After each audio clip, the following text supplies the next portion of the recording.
కోట్ల ఆస్తులు ఎక్కడివి? శివబాలకృష్ణను ప్రశ్నించిన ఏసీబీ అధికారులు, చెంచల్గూడ జైలు నుండి ఏసీబీ హెడ్ క్వార్టర్ కు నిందితుడు 7 గంటల పాటు విచారణ, అన్నింటికీ సైలెంట్ గా ఉన్న టౌన్ ప్లానింగ్ మాజీ డైరెక్టర్ అంటూ ఎక్కడి నుంచి వచ్చినాయి కోట్ల ఆస్తులు? ఈ కోట్ల ఆస్తులు ఎక్కడి నుంచి వచ్చినాయి అంటే కేటీ రామారావుకి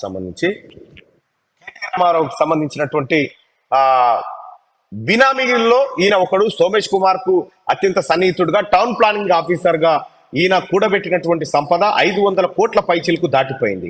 అంటే ఒక్క అవినీతికి పాల్పడితే నా కొడుకునైనా బిడ్డనైనా జైలుకే పంపుతా తప్ప వదిలిపెట్టనని చెప్పినటువంటి కేసీఆర్, మరి ఇక్కడ సొంతంగా కేటీ రామారావు అనుయాయులు వీళ్ళంతా కలిసి లక్షల కోట్ల రూపాయల సంపద దోపిడీ చేస్తే మరి కేసీఆర్ గతంలో ఉన్నటువంటి పాలకుడు ఏం బీకిండో ఈ తెలంగాణ ప్రజలకు సమాధానం చెప్పాలి. తెలంగాణ సర్వనాశనానికి కారణభూతుడే కల్వకుంట్ల చంద్రశేఖరరావు, ఆయన కొడుకు కేటీ రామారావు. అయితే ఆయనను విచారిస్తా ఉన్నారంటే, అయితే సోమేష్ కుమార్ పైన కూడా ఉచ్చు బిగిస్తా ఉంది ఈ అంశంలో.